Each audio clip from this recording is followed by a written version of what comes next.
Okay, दरवाज़ा lock कर देना है। सपने वो नहीं जो नींदों में आते हैं, सपने तो वो होते हैं जो आपको सोने ना ही दे। हेलो दोस्तों, नमस्कार। मैं विवेक आप सभी का स्वागत करता हूं आपके अपने इस यूट्यूब परिवार में। तो आप सब कैसे हैं? उम्मीद करता हूं आप सब अच्छे होंगे, स्वस्थ होंगे और अपने एसएससी एमटीएस हवलदार एग्जाम की तैयारी काफ़ी अच्छे से कर रहे होंगे। तो दोस्तों, आज की इस सेशन में जो आपका एसएससी एमटीएस में सिलेक्शन दिलाएगा, यानी जीके प्लस इंग्लिश। तो दोस्तों, एमटीएस में सिलेक्शन कैसे होता है? केवल जीके इंग्लिश से होता है। मैथ रीजनिंग तो केवल क्वालिफाइंग करना पड़ता है, जिसमें सभी दोस्त उसमें अच्छे से क्वालिफाइंग कर देंगे। तो दोस्तों, आज की इस सेशन में जो आपका जीके का 25 क्वेश्चन पूछा जाता है और इंग्लिश का 25 क्वेश्चन पूछा जाता है, तो बिल्कुल हूबहू आपका वही आज की इस सेशन में पैटर्न पे जो आपका एमटीएस सवाल पूछता है ना, बिल्कुल वही सवाल आज की सेशन में करने वाले हैं। याद रखेंगे सभी दोस्त, ये सेशन आपके लिए अति महत्वपूर्ण और रामबाण सवाल होने वाले हैं। तो सही करने का लक्ष्य आपका केवल 45 दिया जा रहा है इस सेशन से। याद रखिएगा दोस्तों, यहाँ पे आप लोग नोट पढ़ लीजिए, जीके प्लस इंग्लिश सिलेक्शन यही से होगा, याद रखिएगा। तो चलिए इस सेशन को स्टार्ट करते हैं। टेलीग्राम से अभी तक हमें नहीं जुड़े हैं तो डिस्क्रिप्शन बॉक्स में पहला लिंक दिया गया, आप वहाँ जाके ज्वाइन कर लीजिए। और क्यूज हम लोग का 8 AM पे, 11:30 AM पे और 7 PM पे डेली का डेली क्यूज होता है। ओके दोस्त, तो चलिए इस सेशन को स्टार्ट करते हैं। तो देखते हैं इस सेशन हम लोग क्या कुछ नया कुछ खास करने वाले हैं। तो जितने भाई चैनल पे नए हैं तो सब्सक्राइब करके बेल नोटिफिकेशन ऑन करेंगे, तभी आपके पास नोटिफिकेशन जाएगा मेरे भाई। ओके, तो चलिए आज हम लोग का पहला प्रश्न देखिए क्या दिया है। निम्नलिखित में से किस सम्राट के शासनकाल के अंतिम वर्षों में वतन जागीर की अवधारणा अस्तित्व में आई थी? बताइए दोस्तों, किस सम्राट के शासनकाल के अंतिम वर्ष में वतन जागीर की अवधारणा अस्तित्व में आई थी? तो याद रखिए दोस्त, अकबर के शासनकाल में। तो पहले का हम लोग का बी ऑप्शन क्या बनेगा? बिल्कुल राइट ऑप्शन हो जाएगा। चलिए अगला सवाल देखते हैं। क्वेश्चन नंबर आपका देखिए सेकंड क्या दिया है। गांधी इरविन समझौता भारत के निम्नलिखित में से आंदोलन संबंधी था? तो दोस्त, जो गांधी इरविन समझौता था वो भारत के किस आंदोलन से संबंधित था? तो याद रखिएगा, सविनय अवज्ञा आंदोलन संबंधी था। तो इस तरह से बी ऑप्शन क्या हो जाएगा हम लोग का? बिल्कुल राइट ऑप्शन हो जाएंगे। नेक्स्ट अगला सवाल देखते हैं साथियों। क्वेश्चन नंबर आपका देखिए थर्ड क्या दिया है। छठ पूजा मुख्यतः किस राज्य का त्यौहार है? तो साथियों, छठ पूजा आने वाला जो कि आप काफ़ी मतलब प्रसिद्ध ये त्यौहार है, किस राज्य का त्यौहार है? तो दोस्त ये आपका याद रखिए बिहार का। तो दोस्त, हम आप सभी से एक सवाल पूछना चाहेंगे कि छठ पूजा में किस भगवान जी की पूजा की जाती है? बताएंगे आप सभी दोस्त हमें किस भगवान की पूजा की जाती है। जो सुबह सुबह महिलाएं पूजा करती है, आपने देखा होगा, जो भी बिहार से होगा तो तुरंत वो जवाब बताएगा। चलिए दोस्त अगला सवाल देखते हैं। क्वेश्चन नंबर आपका देखिए 4 क्या दिया है। निम्नलिखित में से कौन सी पूंजी बाजार का वर्गीकरण नहीं है? तो साथियों, इनमें से कौन सी पूंजी बाजार का वर्गीकरण नहीं है? तो याद रखिए दोस्तों, एक तो देखिए आपका जो औद्योगिक प्रतिभूति बाजार है ये आपका वर्गीकरण होती है, और आपका गिल्ट एज्ड बाजार ये भी होती है, और गैर जो बैंकिंग वित्तीय कंपनियां ये भी। लेकिन दोस्त, जो आपका सहकारी बैंक होती है ना, ये वर्गीकरण नहीं होती है। तो इस तरह से ऑप्शन यहाँ से ए बिल्कुल आपका राइट हो जाएगा। ओके, चलिए अगला सवाल देखते हैं। क्वेश्चन नंबर आपका 5 देखिए क्या दिया है। निम्नलिखित में से कौन सी भारतीय कला नृत्य नाटक और नृत्य रूप से संबंधित है? तो साथियों, कौन सी भारतीय कला नृत्य नाटक और नृत्य रूप से संबंधित है? तो याद रखिएगा, नृत्य कला है दोस्त, मोस्ट इंपॉर्टेंट सवाल है। तो इस तरह से बी ऑप्शन क्या हो जाएगा आपका? बिल्कुल राइट हो जाएगा। चलिए दोस्त, उम्मीद करूंगा साथी आपको काफ़ी अच्छे समझ में आ रहे होंगे और आप लोग हर एक प्रश्न काफ़ी अच्छे से याद करेंगे। देखिए क्वेश्चन नंबर आपका 6 देखिए। एक्सरसाइज तरंग शक्ति 24 का दूसरा चरण किस स्थान पर आयोजित किया जा रहा है? तो बताइए दोस्तों, एक्सरसाइज जो तरंग शक्ति है 24 का दूसरा चरण ये कहाँ पर आयोजित किया जा रहा है, किस स्थान पर? तो दोस्त याद रखिएगा, कहाँ पर बताइए आप लोग? तो वायु सेना स्टेशन जोधपुर में, जोधपुर नाम याद रख लिए। सी ऑप्शन क्या हो जाएगा? बिल्कुल राइट ऑप्शन। तरंग शक्ति 24 का दूसरा चरण की बात हो रहा है, याद रखेंगे। चलिए अगला सवाल देखते हैं। क्वेश्चन नंबर आपका देखिए दोस्त 7 क्या दिया है। 2024 में एशिया के नोबेल पुरस्कार के रूप में जाने वाले प्रतिष्ठित रेमन मैग्सेसे पुरस्कार से किसे सम्मानित किया गया था? तो बताइए दोस्तों, 2024 में एशिया के नोबेल पुरस्कार के रूप में जाने वाले प्रतिष्ठित जो रेमन मैग्सेसे पुरस्कार है वो किसे सम्मानित किया गया था? तो सर जी ये किया गया था हायाओ मियाजाकी को। याद रखिए, हायाओ मियाजाकी नाम भी याद रखेंगे आप लोग, काफ़ी अच्छा नाम है, काफ़ी मतलब लंबा चौड़ा नाम है, तो आपको याद हो जाएगा, आप भूलेंगे नहीं। हायाओ मियाजाकी, सी ऑप्शन राइट हो जाएगा। चलिए अगला सवाल देखते हैं। क्वेश्चन नंबर आपका देखिए 8 क्या दिया है। सरकार द्वारा जनता के किसको ध्यान में रखते हुए सब्सिडी प्रदान की जाती है? तो बताइए दोस्तों, सब्सिडी मिलता है ना, आपने मतलब घरों में देखा होगा, सिलेंडर विलेंडर होता है तो महीने का सब्सिडी आता होगा ना। तो बताइए दोस्तों, सरकार द्वारा जनता के याद रखिए कल्याण को ध्यान में रखते हुए, तो डी ऑप्शन क्या किया जाए, यहाँ से लॉक कर दिया जाए। बिल्कुल सर जी, 8 का क्या हो जाएगा? कल्याण आपका राइट हो जाएगा। चलिए दोस्त अगला सवाल देखते हैं। क्वेश्चन नंबर आपका देखिए 9। यदि दोस्त एसएससी एमटीएस में सिलेक्शन लेना है तो साथियों आपको मतलब जीके और इंग्लिश का ना भाई आपको हर एक क्वेश्चन पढ़ के जाना पड़ेगा, वही आपका सवाल पढ़ के जाएगा देखिए दोस्त जिसको सिलेक्शन लेना है। तो मेरे भाई आपके लिए हम डेली का डेली क्लास प्रोवाइड करें, जिस पैटर्न पर जिस टाइप से एसएससी एमटीएस एग्जाम करवाता है मेरे भाई बिल्कुल वही पैटर्न में हम आपको डेली का डेली क्लास प्रोवाइड करें, इसलिए आपको डेली का डेली क्लास लेना है मेरे भाई। तो केरल में मलयालम नववर्ष को क्या कहा जाता है बताइए दोस्त? तो विशु कहा जाता है। तो बी ऑप्शन क्या हो जाएगा आपका? बिल्कुल राइट ऑप्शन हो जाएंगे। चलिए दोस्त अगला सवाल देखते हैं। क्वेश्चन नंबर आपका देखिए 10 क्या दिया है। भारत में मुख्य चुनाव आयुक्त की नियुक्ति कौन करता है? तो साथियों भारत में मुख्य चुनाव आयुक्त होते हैं उनकी नियुक्ति कौन करता है, किसके द्वारा की जाती होगी? आप लोग सोचिए। तो सर ये प्रेसिडेंट द्वारा यानी साथियों राष्ट्रपति द्वारा। तो यहाँ से ऑप्शन ए क्या हो जाएगा? बिल्कुल राइट हो जाएगा। ओके चलिए अगला सवाल देखते हैं। क्वेश्चन नंबर आपका देखिए 11 क्या दिया है। भारत में योजना आयोग की स्थापना किस वर्ष की गई थी? तो साथियों भारत में जो योजना आयोग की स्थापना की गई थी ये 1950 में की गई थी, याद रखिएगा। तो इस तरह से हम लोग का सी ऑप्शन क्या हो जाएगा? बिल्कुल राइट ऑप्शन हो जाएंगे। ओके चलिए अगला सवाल देखते हैं। क्वेश्चन नंबर आपका देखिए 12 क्या दिया है। निम्नलिखित में से कौन मंदिर वास्तुकला की द्रविड़ शैली से बना हुआ है? तो साथियों इनमें से कौन मंदिर वास्तुकला की द्रविड़ शैली से बना हुआ है? मीनार बना है, शिखर तो नहीं बना, ये दोनों नहीं बने हैं। सभी विकल्प सही नहीं, बिल्कुल नहीं, क्योंकि गोपुरम केवल बना है इनमें। तो सी ऑप्शन क्या हो जाएगा आपका? बिल्कुल राइट ऑप्शन हो जाएगा, याद रखिएगा साथियों। चलिए अगला सवाल देखते हैं। क्वेश्चन नंबर आपका देखिए 13 क्या दिया है। भारत में आवर्ती योजना कब शुरू की गई थी? तो साथियों भारत में आवर्ती योजना कब शुरू की गई थी बताइए? तो याद रखिएगा 1978 में की गई थी। तो इस तरह से ऑप्शन ए क्या हो जाएगा आपका? बिल्कुल राइट ऑप्शन हो जाएगा। चलिए दोस्त अगला सवाल देखते हैं। क्वेश्चन नंबर आपका देखिए 14 क्या दिया है। आनंद मठ के लेखक निम्नलिखित में से कौन थे? तो साथियों जो आनंद मठ के लेखक हैं वो कौन थे बताइए? राइट ऑप्शन दीजिए। ये तो काफ़ी मतलब आपने बार बार पढ़ा होगा सवाल, काफ़ी इंपॉर्टेंट भी सवाल है, ध्यान देंगे सभी दोस्त। तो बंकिम चंद्र चट्टोपाध्याय है। तो साथियों डी ऑप्शन इस तरह से क्या हो जाएगा आपका? बिल्कुल राइट ऑप्शन होने वाला है। ओके मेरे भाई चलिए दोस्त अगला सवाल देखते हैं। क्वेश्चन नंबर आपका देखिए 15 क्या दिया है। गतका मार्शल आर्ट का एक रूप यहाँ कहाँ खेला जाता है? तो साथियों जो गतका मार्शल आर्ट है इसका एक रूप है जो कि यह कहाँ पर खेला जाता है? छत्तीसगढ़, झारखंड, पश्चिम बंगाल या पंजाब में? तो दोस्त याद रखिएगा अभी तक हमारे मतलब इस यूट्यूब परिवार में हम लोग का टारगेट एक सेट जो हम लोग किया था 10,000 क्यूब का, मतलब 10,000 दोस्तों को ऐड करना था 10,000, जो कि इस समय दोस्त हम लोग लगभग करीब में पहुंच चुके हैं। तो इसका हम लोग को करना है क्योंकि दोस्त 10 तारीख जो आपका 10 सितंबर आएगा यहाँ से आपका इंग्लिश का क्यूज होने वाला है। तो दोस्तों आप सभी को टारगेट याद रखना है क्योंकि पहली बार जितने भाई एग्जाम देने वाले उनके लिए तो क्लास डेली का डेली रहता है, क्योंकि दोस्त मेरा भी पहली बार ही एग्जाम है, याद रखिएगा।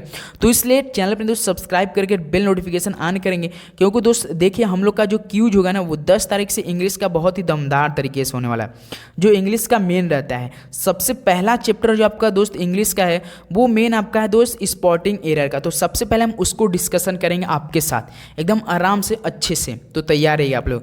देखिए क्वेश्चन नंबर आपका 16 क्या दिया है। निम्नलिखित में से कौन सा भूकंप के संबंध में उद्गम केंद्र के लिए प्रयुक्त होने वाला पद है? तो बताइए दोस्तों कौन सा भूकंप के संबंध में जो उद्गम केंद्र है इसके लिए प्रयुक्त होने वाला पद है?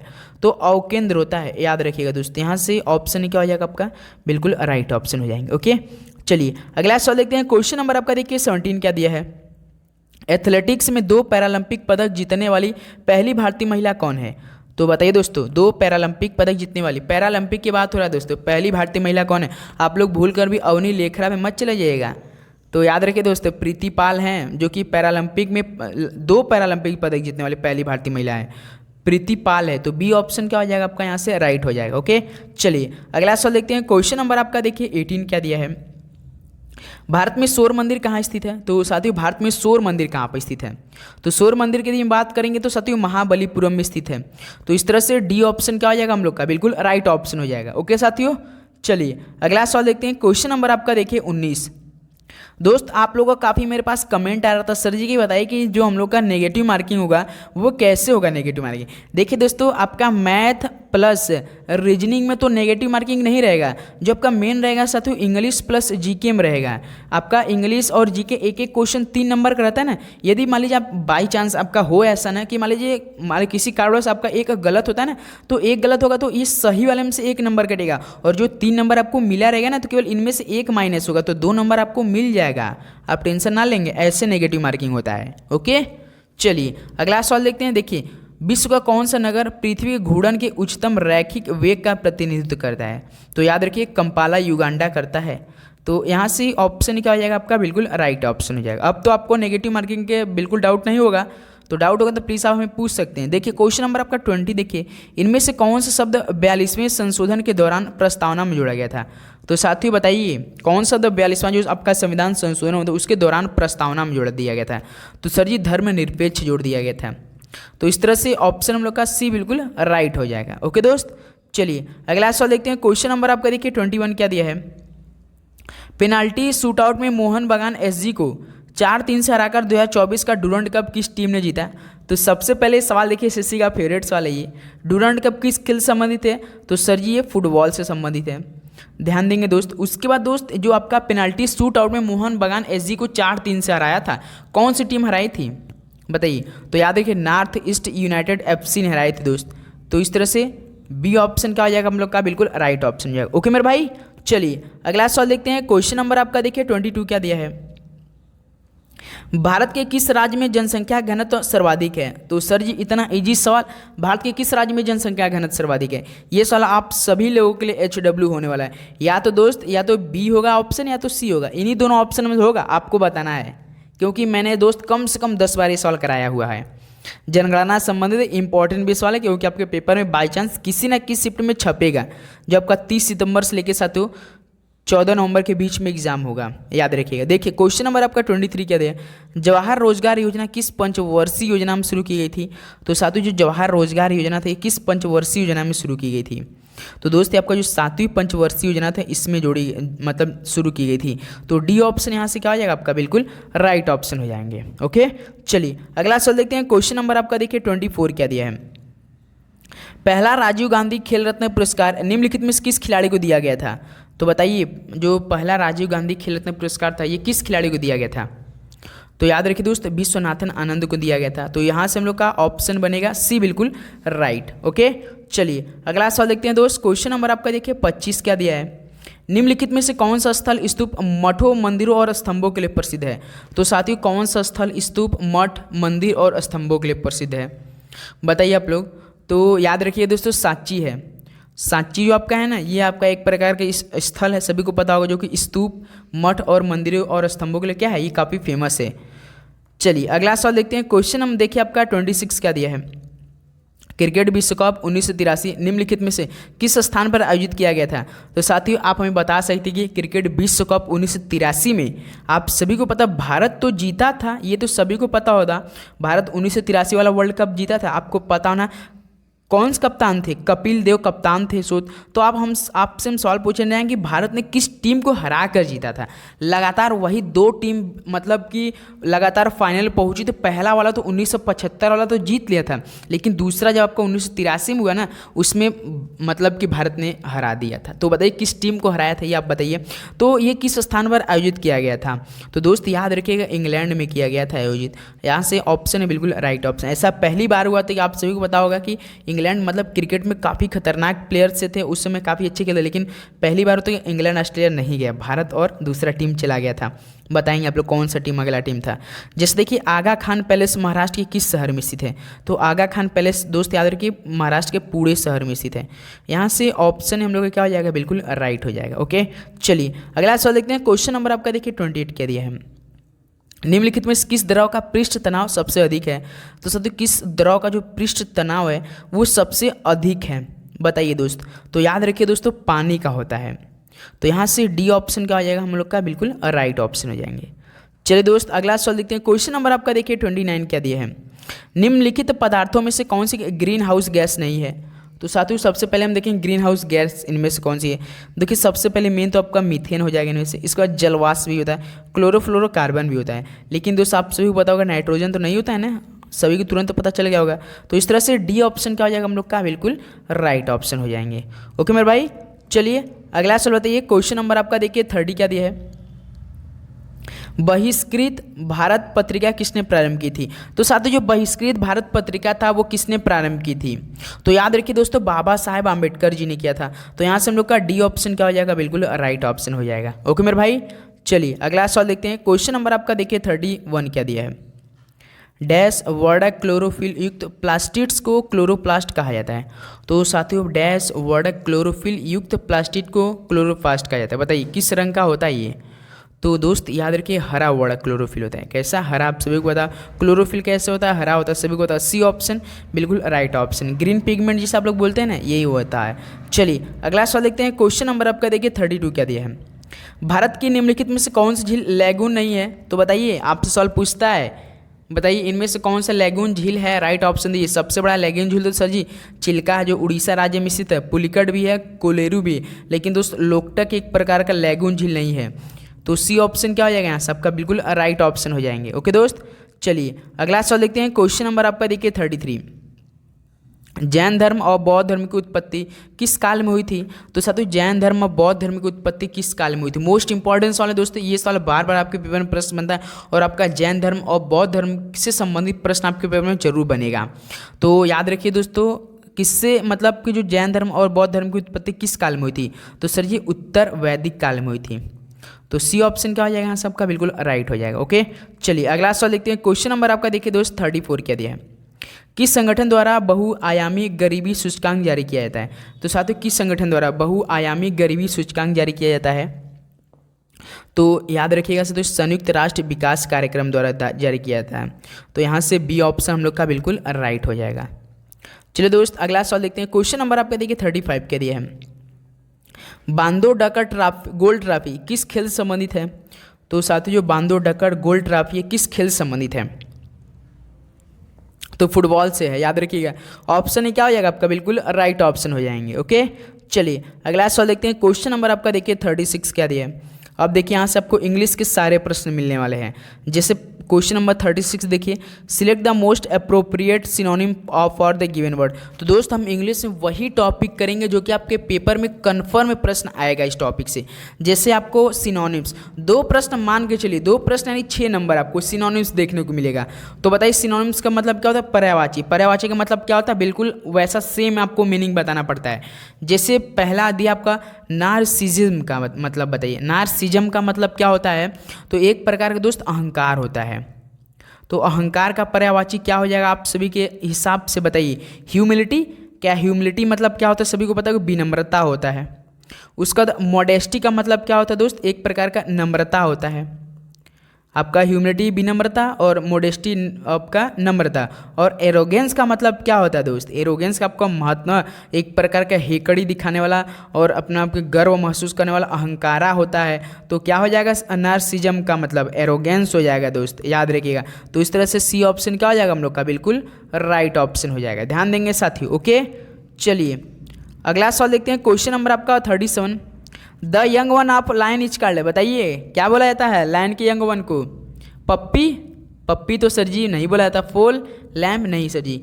याद रखिए सावक बोला जाता है। अब सावक किस माने होता है, कोई बता सकता है। तो क्यूब माने, याद रखिएगा cube, CUB। The young one of A line is called cube, सावक। सी ऑप्शन बिल्कुल राइट ऑप्शन हो जाएगा। चलिए दोस्त आप सभी कमेंट में बोलिए कि पप्पी किससे बोला जाता है। चलिए बताइए दोस्त पप्पी किससे बोला जाता है। राइट ऑप्शन देंगे आप सभी दोस्त। चलिए दोस्त अगला सवाल देखते हैं। क्वेश्चन नंबर आपका देखिए क्या दिया है 38। बताइए select the correctly spelled word. तो दोस्त अब यहाँ से आपको करेक्ट वाला स्पेलिंग करना है। अब्सेंस गलत, अचीव ACHEI बिल्कुल, एक्नॉलेज, कमेटी देखिए आपका बिल्कुल राइट करेक्ट स्पेलिंग है। ऑप्शन 1 कमेटी देखिए आपका दोस्त क्या है बिल्कुल राइट ऑप्शन हो जाएगा, कोई दिक्कत बिल्कुल नहीं। चलिए अगला सवाल देखते हैं। क्वेश्चन नंबर आपका देखिए 39 क्या दिया। 2 सवाल, यहाँ से आपको 2 सवाल मिलेगा इसलिए हम 2 सवाल इसमें लिए हैं। Select the correct spelling word. इनमें से करेक्ट वाला स्पेलिंग बताइए। कंड्यूसिव तो बीच में सी रहता है, याद रखिएगा। इसका मतलब क्या होता है, अनुकूल होता है, एक प्रकार का अनुकूल होता है। उसके बाद दोस्त अपेरेंटली का मतलब क्या होता है, जाहिर तौर पर होता है, जाहिरा तौर पर होता है। तो अपेरेंटली का स्पेलिंग बिल्कुल राइट है। इसके माने क्या होता है दोस्त, जाहिरा तौर पे, याद रखिएगा। उसके बाद बॉटल नेक का स्पेलिंग क्या होता है दोस्त, एक प्रकार का इस पर स्पेलिंग देखिए। पहले क्या हो जाएगा, यन के पहले ई रहेगा, उसके बाद यन रहेगा। ओके दोस्त, तो उम्मीद करूंगा आप लोग समझ होंगे। तो इनमें से करेक्ट कौन है, अपेरेंटली, जो कि जाहिरा तौर पे होता है ना एक प्रकार का, वही होता है मेरे भाई। चलिए अगला सवाल देखते हैं। क्वेश्चन नंबर आपका देखिए दोस्त 40 क्या दिया है।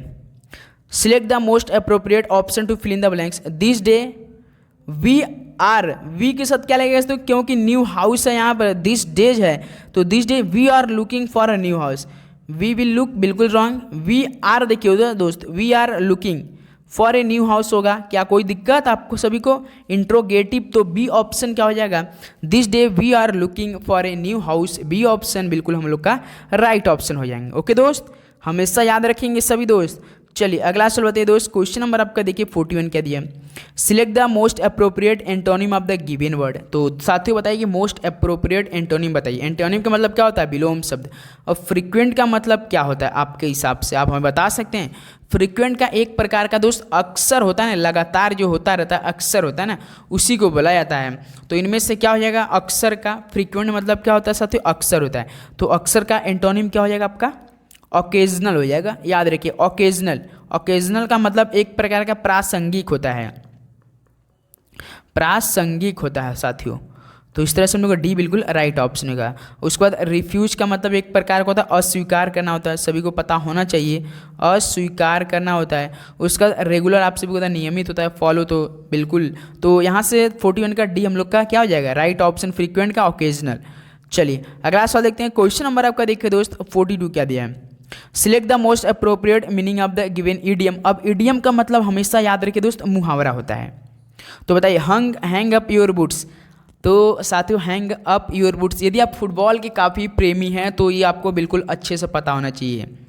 बताइए दोस्तों, अपने जूते लटका दो। आपने यदि दोस्तों कोई मतलब कि काफ़ी खतरनाक प्लेयर होता है फुटबॉल वाला प्लेयर, तो वो देखे होंगे आप दोस्तों, कहीं मतलब अपना जूता क्या होता है, लटकाता है। इसका मतलब क्या होता है, उसका अब जो फुटबॉल्स होता है ना, वो आपको रिटायर होने वाला है, वो अपना मतलब सब कुछ त्याग करने वाला है, वो अब क्रिकेट से संन्यास लेने वाला है।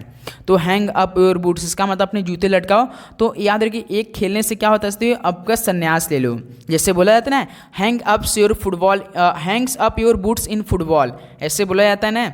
तो हैंग्स अप योर मतलब बूट्स इन फुटबॉल, तो दोस्त इसका मतलब क्या हो जाएगा, एक प्रकार का retire from playing a game. इसका मतलब एक खेलने से आपका क्या ले, संन्यास ले लो। एक खेल खेलने से यानी फुटबॉल से आप संन्यास लो, आपका करियर यहाँ पर एंड हो चुका है। याद रखिएगा फुटबॉल में ऐसा बोला जाता है दोस्त, फुटबॉल से संबंधित ये है। तो सी ऑप्शन यहाँ से हम लोग का बिल्कुल राइट हो जाएगा। ओके साथियों, चलिए अगला सवाल देखते हैं। क्वेश्चन नंबर आपका देखिए 43 क्या दिया है, select the correct spelled word. इनमें से करेक्ट, इंट्रैप्ट। अब इंट्रैप्ट का मतलब क्या होता है दोस्त, एक प्रकार का बाधा होता है। लेकिन बाधा आपका रुकावट डालना, एक प्रकार का आपका दोस्तों रुकावट डालना हो जाएगा। तो अब इंट्रैप्ट का स्पेलिंग क्या होता है, जो आपका मेन होता है दोस्तों, ध्यान देंगे साथियों, क्या होता है, INTERRUPT होता है, INTE होता है बीच में, INTE। देखिए ऑप्शन ए ऑप्शन बी को हटा दीजिए, INTE, इसमें देखिए केवल आर एक सिंगल दिया, लेकिन डबल आर होता है। तो इस तरह से डी ऑप्शन क्या हो जाएगा हम लोग का, बिल्कुल राइट ऑप्शन। इंटरप्ट का मतलब होता है रुकावट डालना, बाधा डालना। ओके, तो 43 का डी ऑप्शन राइट हो जाएगा। चलिए अगला सवाल देखते हैं। क्वेश्चन नंबर आपका देखिए 44, select the most appropriate option to fill in the blanks. 1 से 2 क्वेश्चन यहाँ से आपको। The movie was release later than expected, most later than देखिए ऑप्शन सी तो नहीं होगा, स्पेलिंग मिला दीजिए, मोर लेटर देन बिल्कुल नहीं होगा, तो क्या कौन सा जाएगा, मोस्ट लेटर बिल्कुल नहीं। The movie was release later than expected होगा दोस्त, ऑप्शन क्या हो जाएगा यहाँ से आपका बिल्कुल राइट ऑप्शन। दोस्तों इंग्लिश में भाई साहब देखिए अगर फिल इन द ब्लैंक्स आएगा ना, बिल्कुल आप यदि सेंटेंस को पढ़ेंगे ना अपने आप आंसर निकल जाएगा, लेकिन वहाँ रिलैक्स होकर पढ़ेंगे आप लोग, एकदम आराम से जस्ट फोकस के साथ, कोई भी दिक्कत आपको नहीं होगी दोस्त, याद रखिएगा आप लोग। ओके चलिए अगला सवाल देखते हैं। क्वेश्चन नंबर आपका देखिए 45 क्या दिया है, out of 4 alternative choose the one which can be substituted for the given below. Placed where a large amount of something is stored.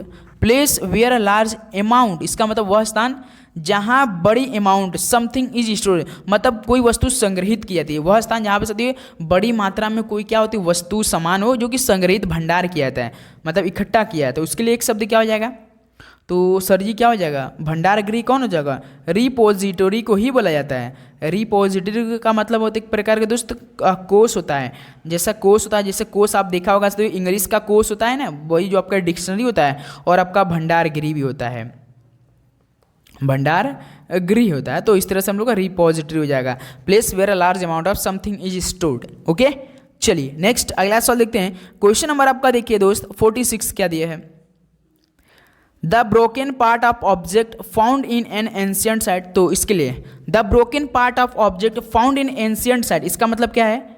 The broken part of object found in ancient site.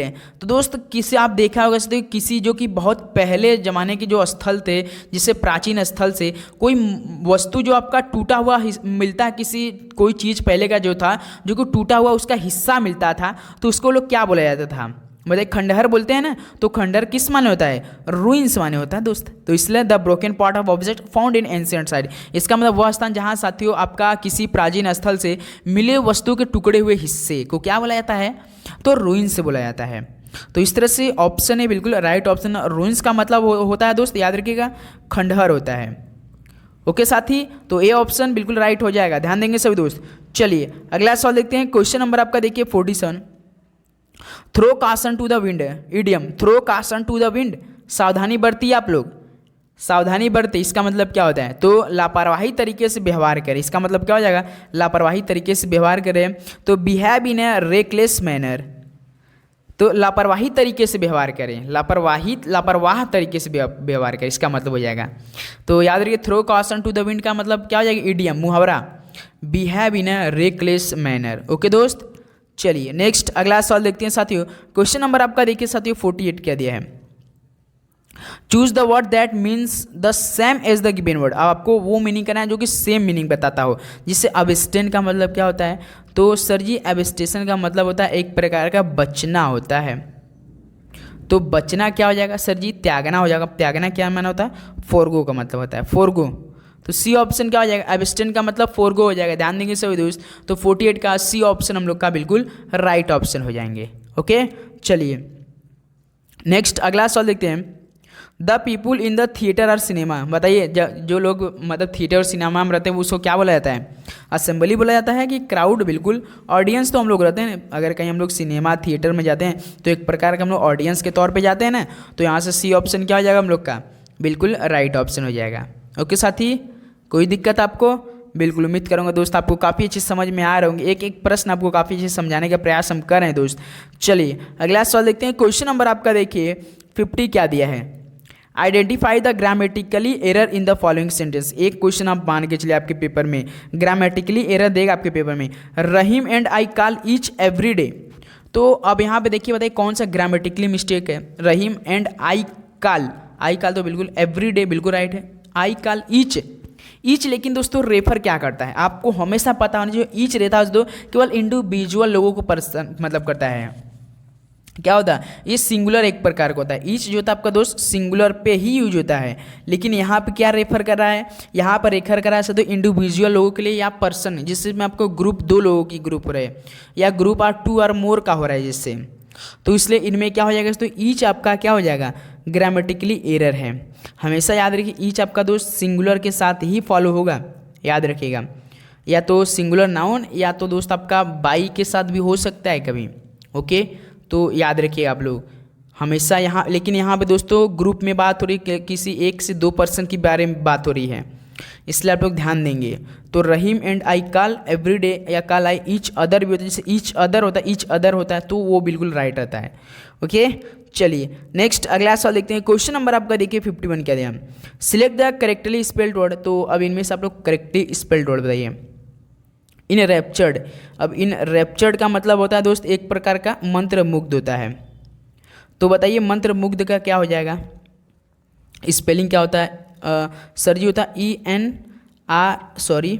ENRA होता है, RAPTURED होता है। इन raptured ENRA होता है किसी ENRA पहला ENRA बिल्कुल right. ANA option CD को हटा दिए, ऑप्शन बी आपका बिल्कुल राइट हो जाएगा। इन रैप्चर्ड का मतलब मंत्रमुग्ध होता है। ध्यान देंगे साथियों, स्पेलिंग आप लोग ध्यान देंगे।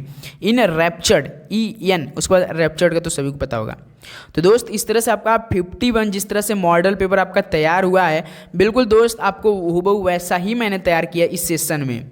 तो बताएं आपसे, देखिए 5 क्वेश्चन दोस्त हम वो नहीं करा सकते क्योंकि वो गद्यांश पद्यांश आता है, वो आपको पढ़ना है। लास्ट में आपको जब एग्जाम से 2-3 दिन पहले रह जाएगा तो डेली का डेली हम वो आपको गद्यांश पद्यांश करवा देंगे। ओके मेरे भाई, तो बताइए दोस्तों, आप सभी कितना स्कोर रहा आज की सेशन से? आप सभी दोस्त हमें बताएंगे आप सभी कितना सेशन बना पाए आज की सेशन से। उम्मीद करूँगा साथियों आपका बहुत ही अच्छा स्कोर बना होगा आज की सेशन से। तो जितने भाई हमारे चैनल पे नहीं तो जरूर सब्सक्राइब करके रखिए, क्योंकि 10 तारीख से आपका समझिए कि एसएससी एंट्रेंस इंग्लिश का जो रहेगा ना, डायरेक्ट आपका वो डिस्कशन होने वाला है। तो इसलिए आप चैनल पे नहीं तो सब्सक्राइब करके बेल नोटिफिकेशन ऑन कर लेंगे। ओके दोस्त, तो आज शाम वाली जो 7 बजे वाली क्लास होगी तो मेरे भाई बहुत ही बेहतरीन सेशन होने वाली। तो चैनल पर नहीं तो साथियों सब्सक्राइब करके बेल नोटिफिकेशन शाम वाली 7 बजे वाली क्लास जरूर लीजिएगा आप लोग। ओके दोस्त, तो चलिए इस सेशन को यही समाप्त करते हैं। मिलते हैं शाम को 7 PM पे। सभी को एग्जाम के लिए बेस्ट। आप लोग पढ़ाई करते हैं, डेली का डेली पढ़ाई कीजिए। डिस्क्रिप्शन बॉक्स में टेलीग्राम ग्रुप दिया, उस पर हम इसका PDF प्रोवाइड करेंगे, आप लोग एक बार जरूर पढ़िएगा।